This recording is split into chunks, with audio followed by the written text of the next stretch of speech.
अस्सलामुअलैकुम, नमस्ते, सत श्री अकाल, केम छो एंड वेलकम टू फिल्मी मंत्रा। मैं हूं अनम शेख आपके साथ। तो दोस्तों, आज हमारे साथ ऐसी एक्ट्रेस जिसे हर लड़का देखकर कहता है आशिक बनाया आपने। जी हाँ, आपने सही पहचाना, हमारे साथ Tanushree Dutta ji. Welcome to Filmy Mantra Tanushree. Thank you. After a long time, 2 years, आपके फैंस काफी मिस कर रहे थे आपको कि कहाँ गई तनुश्री, नेक्स्ट मूवी हमें कब देखने मिलेगी। तो व्हाट यू हैव टू से, कहाँ थी आप इतने टाइम तक? मैं बहुत अलग अलग जगहों पे थी, किसी एक जगह पे नहीं थी, तो सभी जगहों का वर्णन करना थोड़ा डिफिकल्ट होगा, लेकिन इतना कह सकती हूँ कि मैंने बहुत जगह गई हूँ, बहुत घूमा है, बहुत सीखा है और एडवेंचरस लाइफ रही है मेरी। अभी तक का आपका बेस्ट ट्रिप कौन सा था जहाँ पे आपको सबसे बेस्ट जगह लगी हो? ऐसा मन ही नहीं होता कि मैं वापस आऊँ वहाँ से।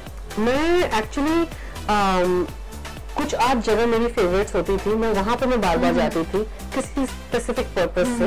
तो एक मेरा ट्रिप था लद्दाख, जो मुझे सबसे फेवरेट इसलिए था क्योंकि बहुत बैंड बजी थी मेरी, मैंने साइकिलिंग की थी मनाली टू लद्दाख।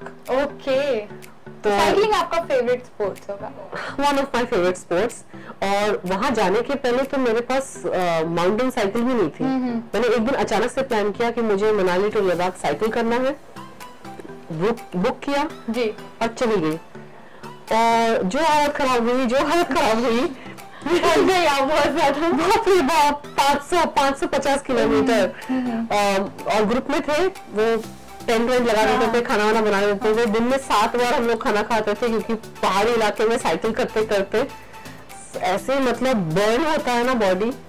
तो बहुत हालत भी खराब हुई, लेकिन मजा भी बहुत आया। ऐसा लगा जन्नत में आ गए हैं।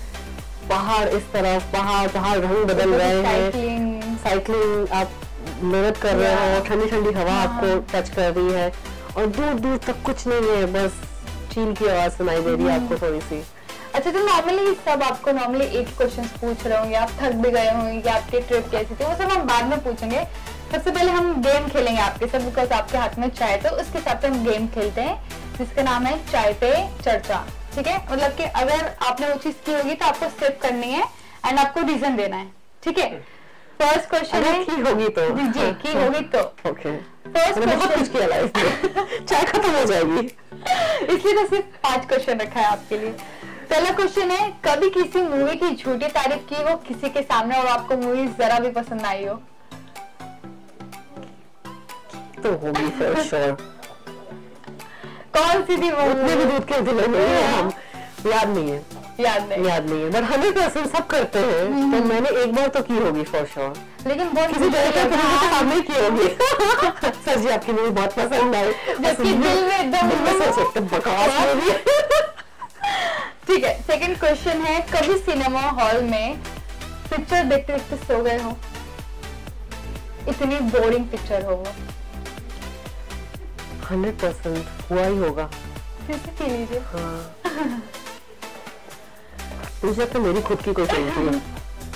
नहीं, ऐसा तो नहीं, बिल्कुल। आपकी जो फर्स्ट मूवी थी वो तो ब्लॉकबस्टर गई थी। नहीं, फर्स्ट मूवी नहीं, सब्सिक्वेंटली मैंने कई सारी मूवीज की है ना, तो बट वो मेरे लिए फर्स्ट मूवी थी जो ब्लॉकबस्टर गई आपकी, बिकॉज बहुत अच्छा रोल था आपका। सबसे बेस्ट मुझे पता वो लगा जब आपको वॉशरूम आती है वो जोर से कार में, तो आप बोलती, आपको हिचकी आने लगती है कंटिन्यूसली और आप पूरा ढूंढती रहती है कंटिन्यूस। रियल लाइफ में भी ऐसा है? नहीं, हिचकी नहीं आती है। ठीक है, थर्ड क्वेश्चन है, कभी शॉपिंग करने के बाद आपने चेंज मांगा हो कि भैया चेंज तो दे दो? हाँ, मैं नहीं छोड़ती। मुझे जब देना होता है तो मैं बहुत उदार हूँ, लेकिन जब लेना होता है तो फिर मैं नहीं लेती हूँ। जी बिल्कुल। कभी सेट्स पर किसी के साथ प्रैंक किया? प्रैंक्स किए, सेट पे नहीं। अच्छा, प्रैंक्स किए, एक प्रैंक तो बनता है, बताना। हम लोग हॉस्टल में थे, 11th-12th जूनियर कॉलेज जो उसको कहते हैं। तभी से मस्ती खोलती। हाँ, मेरे दिमाग में खुराफाती आइडिया आ गया अचानक से। हमेशा नहीं करती थी, लेकिन मैं रात को जगी हुई थी और मेरी एक आदत थी, मैं रात को 12, 12:30, 1 बजे तक जग के ना मैं तारों की तरह देखती रहती थी। क्योंकि तब कोई होता नहीं था कोर्टयार्ड में, सब सो गए होते थे या फिर होमवर्क कर रहे होते थे।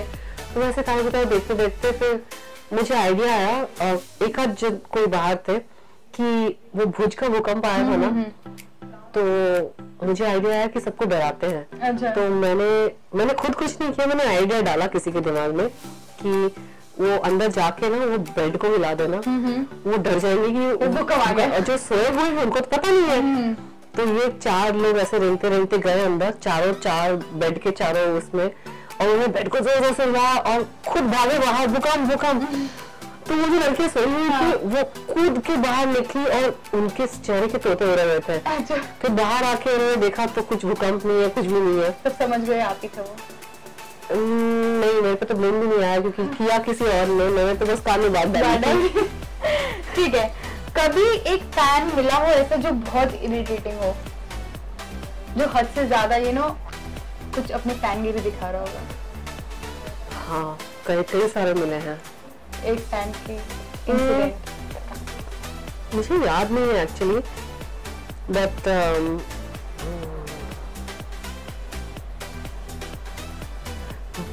मुझे याद नहीं है एक्चुअली। नॉर्मली होते हैं ऐसे बहुत। हाँ बहुत, हाँ कई होते रहते हैं। हाँ, लेकिन मैं उतना ज्यादा मैंने उस वक्त माइंड किया होगा, लेकिन मैंने उसको दिल पे नहीं रखा, तो उसमें मुझे याद नहीं है।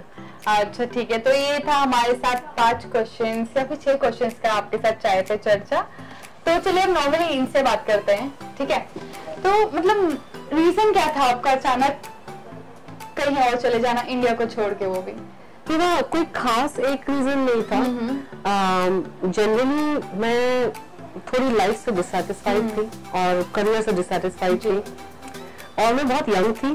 तो आप जब उतने यंग होते हो तो कोई खास रीजन की जरूरत नहीं पड़ती।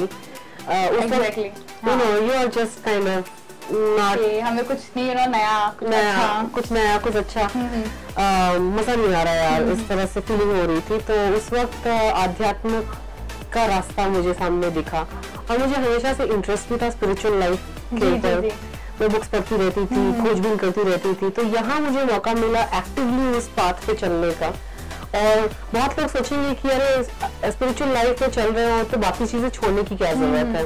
ये सही है, लेकिन उस वक्त मुझे उस पर ज्यादा मजा आ रहा था, इसमें मजा नहीं आ रहा था, तो मैंने इसको किनारा कर दिया। अच्छा। और उसमें मैं चल पड़ी। और तो शुरू से आपको एक्ट्रेस बनना था या फिर आप कोई रीजन की वजह से बॉलीवुड में आई थी? नहीं, वो भी हो गया था। मुझे हमेशा से मॉडलिंग और मिस इंडिया में इंटरेस्ट रहा है।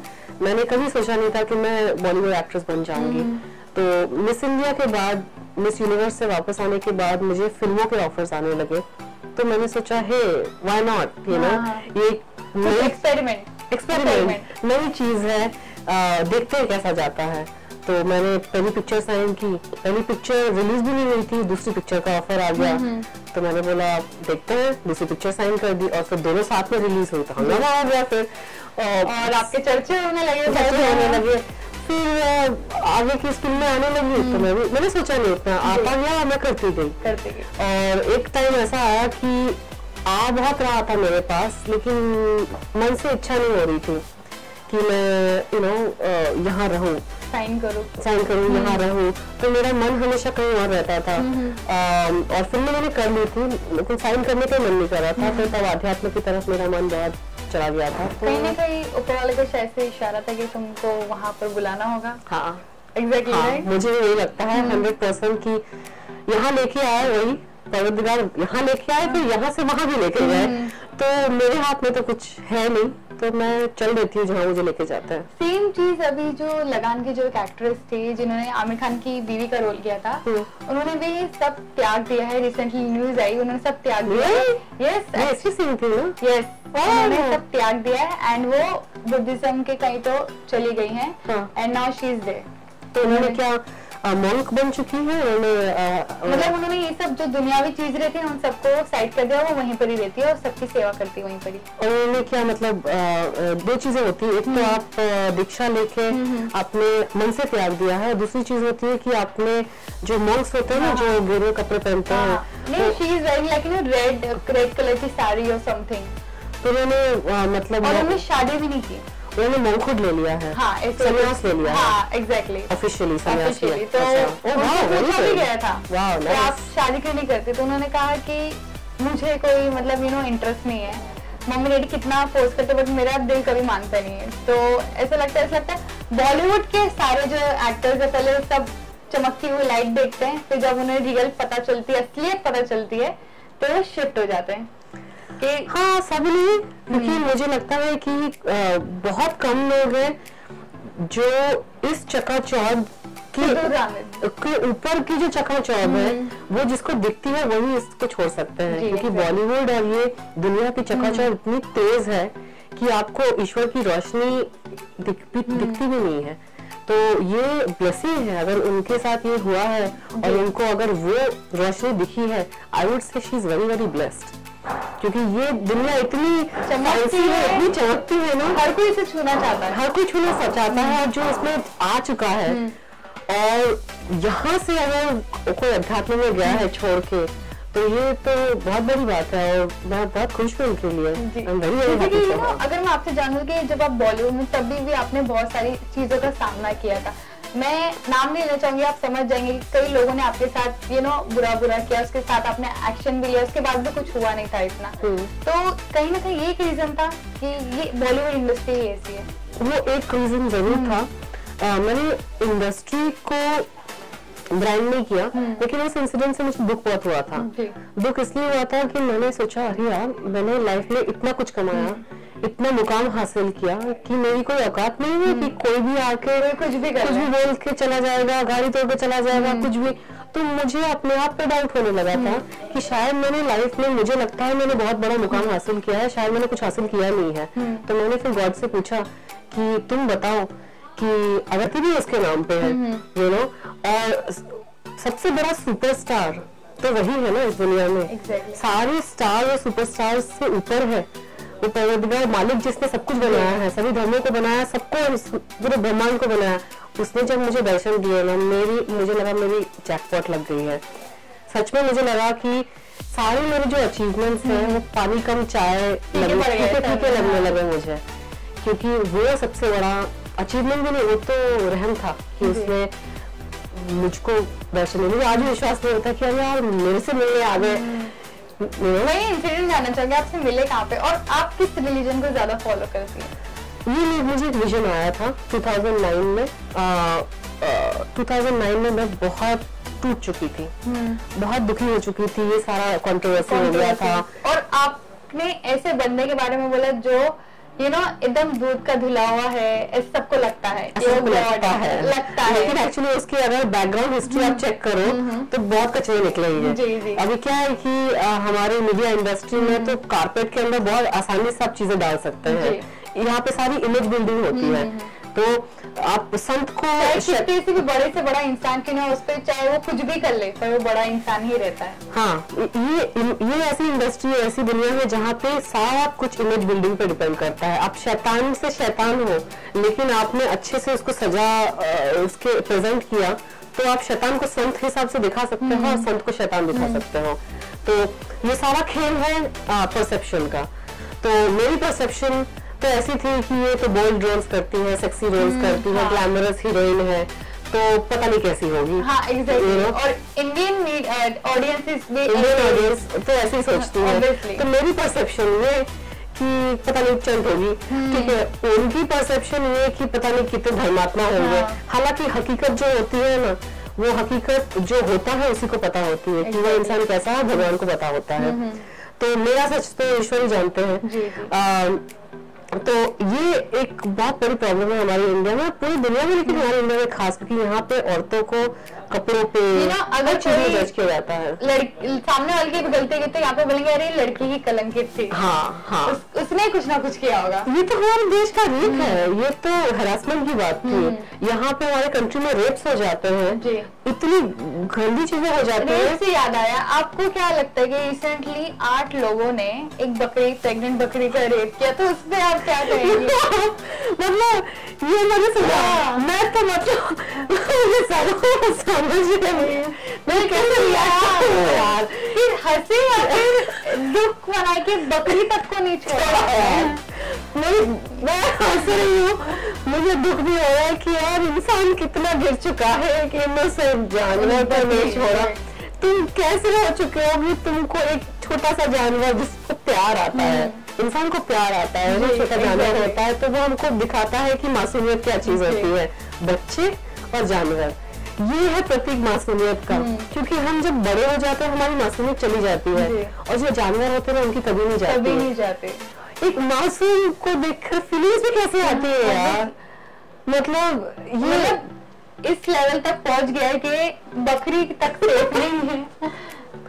मतलब ये आई जेन्युइनली फील कि ऐसे लोगों को अंतर्दृष्टि करना चाहिए, दे शुड इंट्रोस्पेक्ट देमसेल्व्स, और ये जाने कि कुछ प्रॉब्लम है, दिमागी तौर से प्रॉब्लम है। और बस यहाँ सिर्फ नहीं, ये अगर इस तरह की बेस्टियलिटी यहाँ होती है, अलग दूसरी जगह भी होती होगी, लेकिन अगर इंसान खुद को देखे और ये पूछे कि क्या मुझे कुछ प्रॉब्लम है कि मुझे ऐसी ऐसी फीलिंग्स होती है कि मुझे छोटे बच्चों को देखकर उत्तेजना होती है और रेप करने की जरूरत पड़ती है, या फिर मुझे किसी जानवर को देखकर रेप करने की जरूरत पड़ती है, तो ये प्रॉब्लम है, it is not normal, you know. तो मैं चाहती हूँ कि लोग अंतर्दृष्टि करें, इंट्रोस्पेक्शन करें और समझे कि दिस इज नॉट नॉर्मल। किसी forget about children and animals, किसी लड़की पे जो आपकी बीवी नहीं हो, जो आपकी नहीं है और आपका उससे कोई नाता रिश्ता नहीं है, आपको तो उसके आजू बाजू भी जाना नहीं चाहिए। उसको देखकर अगर आपको फीलिंग्स आती है, that is also not normal, you know. तो ये सारे जो रेप के इंसिडेंट्स वगैरह होते हैं, they should not think this, चाहे सभी कोई भी कपड़े पहने हैं। 80% लोग जो इंडिया में वो सब एबनॉर्मल है, नॉर्मली है और नॉर्मली है, क्या करें। That is the truth. Problem ये है कि जब 80% लोग एक देश के एक तरह की मेंटालिटी रखते हैं, ठीक है, और 20% लोग अलग मेंटालिटी रखते हैं, तो इनको लगने लगता है कि अरे हमारे जैसे तो ज्यादा है तो हम ही नॉर्मल होंगे। नहीं, पागल खाने में अगर 100 पागल है तो 3 ही डॉक्टर रहेंगे, ठीक है। उसका मतलब ये नहीं कि पागल नॉर्मल है और डॉक्टर पागल है। I am also confused, right. पागल खाने में 100 पागल रहेंगे और 3 डॉक्टर रहेंगे, 5 नर्सेज रहेंगी, राइट। तो पागलों की संख्या से डॉक्टरों की संख्या कम ही रहेगी हमेशा। अच्छा, समझ गई। तो यहाँ पे क्या हो जाता है कि अगर 80% लोगों की सोच और विचार है, पागल की ने शॉर्ट स्कर्ट पहनी है तो उनको लगता है कि इसका रेप होना चाहिए, और अगर किसी छोटी बच्ची को देख लिया, बच्चे को देख लिया, एनिमल, ये सारी फीलिंग उनमें आ रही है, और अगर 80% लोग इस तरह का ही सोचते हैं तो उनको ये नहीं लगे कि ये नॉर्मल है। क्योंकि पागल खाने में भी जाएंगे तो 80% पागल होते हैं, 20% नॉर्मल होते हैं, डॉक्टर होते हैं। तो ये समझे कि अगर आपके जैसे और भी लोग हैं जो इस तरह का सोचते हैं, it is still not normal. ये प्रॉब्लम है, इस प्रॉब्लम को सुधारना पड़ेगा। अब ये प्रॉब्लम हमारे 20% के ऊपर आई है कि हम इस 80% को सही कैसे करें, you know. Point, I think you should become you know, एक पार्टी बनानी चाहिए आपको। पार्टी बनानी, एक पागलपन से दूसरे पागलपन में नहीं जाना मुझे। जी, you know, being a celebrity आपको शुरू से यू नो आदत हो जाती है, एक ट्रोल जो करते हैं लोग वो सब। अब you know recently Suhana Khan को ट्रोल किया गया था क्योंकि वो वॉक के यू नो फ्रंट के कवर पेज पे आई थी, बिकॉज उसने कुछ किया भी नहीं और फ्रंट पेज पे आ गई, बिकॉज नेपोटिज्म कहीं ना कहीं। और लोग नॉर्मली नारा लगा के शाहरुख खान के घर पैदा हो गए, वो तो बहुत बड़ी बात है। तो इसीलिए नॉर्मली लोग यू नो, आपको क्या नेपोटिज्म एग्जिस्ट करता है बॉलीवुड इंडस्ट्री में? देखिए, उसका कवर पे आना मुझे बुरा नहीं लगता, क्योंकि उसको किसी ने रिक्वेस्ट की होगी कवर पे आने के लिए, और वो कवर पे आई है एज हरसेल्फ, यू नो। तो I think that is fine. अब छोटी छोटी चीजों के लिए अगर आप हर किसी को ट्रोल करने लग गए तो that is little too much. हाँ, ये बात सही है कि स्टार किड्स को थोड़ा ज्यादा भाव मिलता है कंपेयर टू नॉर्मल पीपल। और अगर उसने नॉर्मली लोग फ्रेश फेस को ज्यादा ही ना एक्सेप्ट करते हैं जल्दी, बिकॉज उन लोग क्या समझते हैं कि जो SRK की बेटी सुहाना है तो उसको जल्दी सब चीज रोल मिल जाएगा, और ये एग्जैक्टली वही होता है। हाँ, उसको हर चीज में रोल मिल जाएगा, फर्स्ट प्रेफरेंस रहेगी वो। हाँ, मतलब क्योंकि जैसे न्यूकमर्स जब आते हैं तो बेचारे दर भटकते हैं, फाइलें लेकर, अपनी फोटो लेकर एक ऑफिस से दूसरे ऑफिस से, दरवाजा बंद कर देते हैं, कुछ रिजेक्शन होती है, ऑटो रिक्शा में गर्मी के मारे, ट्रेन में ट्रैवल कर करके जाते हैं। स्टार किड्स को सहूलियतें ज्यादा मिलती है, they have a comfortable life. लेकिन ये what I am trying to say is it is a fact कि इंडस्ट्री से आप अगर हो तो आपको कई सारे बेनिफिट्स मिलते हैं, but that is still not a reason to hate someone. Trolling is never a good thing, चाहे वो कोई भी हो। Trolling is a sign of hate, you know. तो जैसे मैं बोल रही हूँ कि हाँ उसकी किस्मत है कि वो बड़े घर में पैदा हुई है। हाँ, अंबानी के घर में जो पैदा हुआ है तो born with a silver spoon. अब नफरत तो नहीं कर सकते ना किसी को, कौन कहाँ पैदा होता है तो बेचारे के हाथ में नहीं है। हो गए पैदा वहां पे, हम हो गए, हमको जहाँ पैदा होना था हम हो गए, उनको जहाँ पैदा होना था वो हो गए। नफरत क्यों कर रहे हो? हाँ ये बात सही है कि उनको मौके मिलते हैं, बट ठीक है सबकी अलग अलग किस्मत होती है, आपको थोड़ी ज्यादा मेहनत करनी पड़ेगी। एंड इंडस्ट्री को भी थोड़ा सा ये समझना चाहिए कि ठीक है आप इंडस्ट्री के बच्चों को चांस दे रहे हैं, बहुत अच्छी बात है, लेकिन जो बाहर के लोग हैं उनको भी चांस दे दीजिए। और ये भी क्योंकि ये जो सुपरस्टार्स है कई सारे बाहर इंडस्ट्री से ही आए हैं, तो अगर आप बाहर के लोगों को चांस देना बंद कर देंगे तो ये टैलेंट पूल बहुत लिमिटेड हो जाएगा, वो जीन पूल हो जाएगा। इसी चीज के लिए लोग क्या कुछ नहीं कर जाएंगे कि उन्हें एक रोल मिलने के लिए, और वही एक चीज सबको सहनी पड़ती है, जो आते जाते ना उनको भी सेम चीज वही करनी पड़ती है। तो मतलब कास्टिंग काउच में बहुत ज्यादा इंटरेक्शन होता जाएगा लोगों का। उसके बारे में तो नहीं पता, लेकिन हाँ ये एक आउटसाइडर्स को हमेशा ये गिला शिकवा रहता है कि अरे यार हमको बहुत ज्यादा मेहनत करनी पड़ती है, हमको बहुत ज्यादा कोशिश करनी पड़ती है।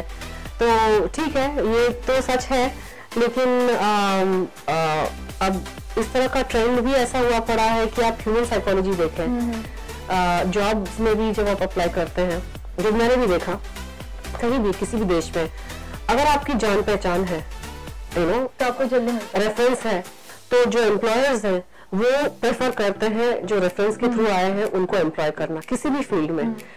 वर्जन ये कि कोई अननोन पर्सन ने आके अपनी रेज्यूमे डाल दी, लेकिन अगर किसी और ने डाली रेज्यूमे, शायद उसकी क्वालिफिकेशन थोड़ी सी कम भी हो, लेकिन अगर किसी रेफरेंस के थ्रू आया है तो उसको जल्दी हाँ जो एम्प्लॉय कर रहा है जिसमें पैसे डालने हैं वो भी सोचता है कि अरे यार जान पहचान वाले के थ्रू आया है तो कुछ 19-20 कुछ प्रॉब्लम हुआ तो ये या फिर भरोसा होता है।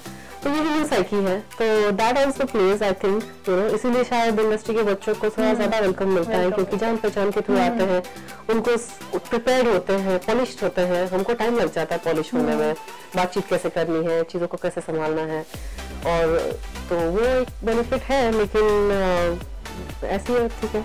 मैं आपसे पूछ रही थी कि रिलीजन आप कौन सा फॉलो करते थे, हम कहाँ से कहाँ पहुँच गए। तो कौन सा रिलीजन, मेरा कोई रिलीजन नहीं है actually.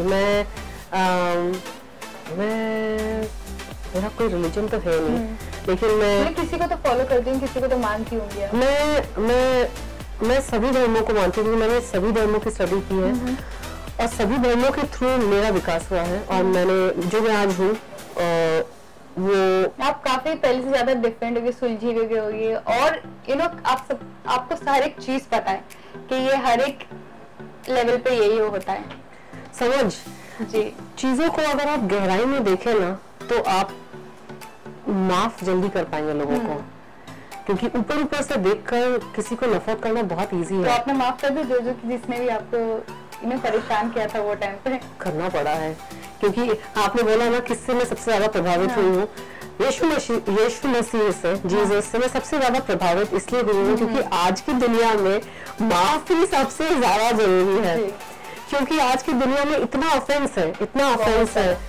People can be mean like इस्राइली आप ज्यादा फॉलो करती हैं? हाँ, इस्राइली जीसस। हाँ, उनको मैं इसलिए, क्योंकि जब मुझे किसी को माफ करना होता है ना तो बड़ी तकलीफ होती है, बहुत शक्ति चाहिए होती है, तो मैं उसके नाम पे माफ करती हूँ। मुझे गुस्सा आ रहा है, मतलब गुस्से से आग बबूला हो रही है, मैं बोलती हूँ मैं यीशु मसीह के नाम पे इसको माफ करती हूँ, चाहे उसने माफी मांगी हो या ना हो। लेकिन किसी ने जब आपको ऑफेंड किया है, वो जहर आपके अंदर चला जाता है। किसी ने कुछ बोला या कुछ किया जिससे आपको बहुत दुख हुआ, बहुत चिढ़ मची, वो जहर ना आपको अंदर अंदर से खाने लगता है, फिर वो जहर दूसरों के ऊपर निकलने लगता है, क्योंकि वो अंदर जाके बड़ा हो जाता है। तो इसीलिए यीशु मसीह यहाँ पे पृथ्वी पे आए थे उस चीज से हमको छुटकारा देने के लिए, क्योंकि उसके नाम पे वो माफी आसानी से हो जाती है, वरना खुद की शक्ति से किसी में इतनी शक्ति नहीं है कि हम दूसरे को माफ कर सके, खासकर जिसने तकलीफ पहुंचाई है हमको। तो उनका काफी योगदान रहा है मेरी लाइफ में।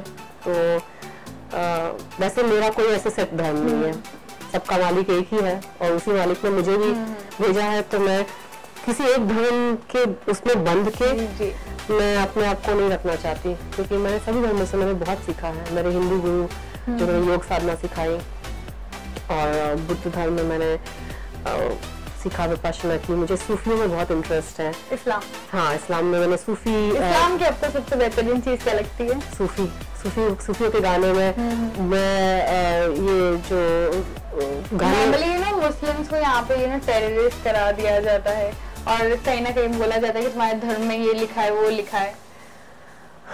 मैं उसके बारे में कुछ नहीं कहना चाहिए। मुझे आप इस डिपेंड करता है लोगों को कि लोग किस चीज को किस तरह से, आप किसी चीज में पॉजिटिविटी देख सकते हैं, किसी चीज में नेगेटिविटी भी देख सकते हैं। सूफी संतों ने बहुत ही खूबसूरती से अल्लाह को डिस्क्राइब किया है, और उनका जो उनकी मौज थी वो मौज में इतने अच्छे अच्छे गाने लिखते थे, और उन्होंने ईश्वर का असली रूप लोगों को दिखाया, जो मोहब्बत है, जो परमपिता परमेश्वर है, जिसको अलग अलग नामों से हम पुकारते हैं, और जिनके नाम पे इतने संत आए, इतने प्रोफेट्स आए। किसी धर्म में उसको प्रोफेट बुलाया जाता है, किसी में अवतार बुलाया जाता है, किसी धर्म में उसको संत बुलाया जाता है, लेकिन आए तो थे इसी के भेजे हुए बंदे, और उन्होंने आके अपना काम करके चले गए। तो सूफियानी जो चीजें हैं मुझे बहुत पसंद है, उनके गाने बहुत पसंद है, मैं सुनती रहती हूँ, तो मुझे बहुत अच्छा लगता है उनकी ये जो हम कब्रों पे फूल चढ़ाते हैं, ये हम रिस्पेक्ट देते हैं उनको, कि आज भी उनको हम याद करते हैं। उन्होंने मोहब्बत दुनिया को सिखाई, और ये बताया कि ये जो भगवान है, जो जिसने बनाया है हमको, वो मोहब्बत है, वो प्योर लव है, और हम उसी के बच्चे हैं। तो मुझे बहुत अच्छा लगता है। मैं सूफियों के गाने और ये सब, मुझे इस्लाम का वो रूप मुझे बहुत पसंद है, बहुत बहुत पसंद है। जी, तो फैन से अभी क्या कहना चाहेंगे कि कब आप उन्हें वापस देख सकते हैं, और किस रूप में आप देखेंगे? आप बॉलीवुड में कम बैक करेंगे? जाते मुझे लगता है आप नहीं करेंगे, बिकॉज एक बार जो उसके तरफ गया वो कभी लौट के नहीं आ सकता। ये उसके ऊपर ही डिपेंड करता है। मुझे लगता है कि मैं उसकी कठपुतली हूँ, मैं उसकी बेटी हूँ और उसकी कठपुतली भी हूँ, और वो मेरा हुक्म भी है और मेरा दोस्त भी है, और मुझे बनाने वाला भी वही है। तो उसने मुझे यहाँ पे लाया बॉलीवुड में। मेरी तो औकात ही नहीं थी कि मैं इतने हाई लेवल तक पहुँच सकूँ, इतना मुझे शोहरत मिला। मेरी फैमिली से किसी का कोई कनेक्शन नहीं था, फिल्म इंडस्ट्री में, मीडिया में कुछ नहीं था मेरे पास। हमारे लाइक हमारे नॉर्मल फैमिली से थे, अच्छी फैमिली से, एजुकेटेड फैमिली से थे, लेकिन ये जो ग्लैमर वाला कोई कनेक्शन नहीं था। कैसे कैसे आ गए, जीत गए, मिशन गया, ये आने लगा। उसके बाद आध्यात्म में भी कोई कनेक्शन नहीं था, ऐसे कोई फैमिली में कोई इस फील्ड में गया नहीं है। थोड़ा बहुत जो पूजा वूजा कर लेते हैं, थोड़ा बहुत गुरु से दीक्षा ली हुई है। इस फील्ड में भी मुझे उनको लेके आए और इतना कुछ सिखा दिया, तो अब आगे कहाँ लेके जाएंगे तो उनकी मर्जी है। तो जो भी होगा अच्छा ही होगा। एंड बस वही वैसे देखिए, उनकी तरफ जाना है, उनके साथ तो मैं हूँ, वो उनकी तरफ तो हम सभी जा रहे हैं। जो रूट है वो डिसाइड करेंगे कि अच्छा अब यहाँ तुमको डालेंगे, यहाँ पे तुम ये काम अकम्प्लिश करोगे, फिर यहाँ पे तुम्हारा ये तुम सीखोगे। क्योंकि कुछ कुछ जगहों पे वो हमको डालते हैं सीखने के लिए भी, और कुछ कुछ जगहों पे वो डालते हैं सिखाने के लिए, कि लोग हमें देखकर कुछ उनके मन में बदलाव आए, कुछ सोच विचारधारा में बदलाव आए। Okay, thank you so much हमारे साथ जुड़ने के लिए तनुश्री। हम ऐसे ही आपको देखते रहेंगे आने वाले टाइम में, और देखना ये काफी इंटरेस्टिंग होगा कि अब हमें आप कहाँ दिखेंगे, एक प्रोजेक्ट में या फिर आप वही माउंटेन की जर्नी में? मैं भी देखना चाहती हूँ। Okay, thank you so much हमारे साथ जुड़ने के लिए, एंड आप भी हमारे साथ बने रहे ऐसे इंटरव्यूज के साथ। And don't forget to like and subscribe our channel filmymanta.com on Twitter, Instagram and Facebook.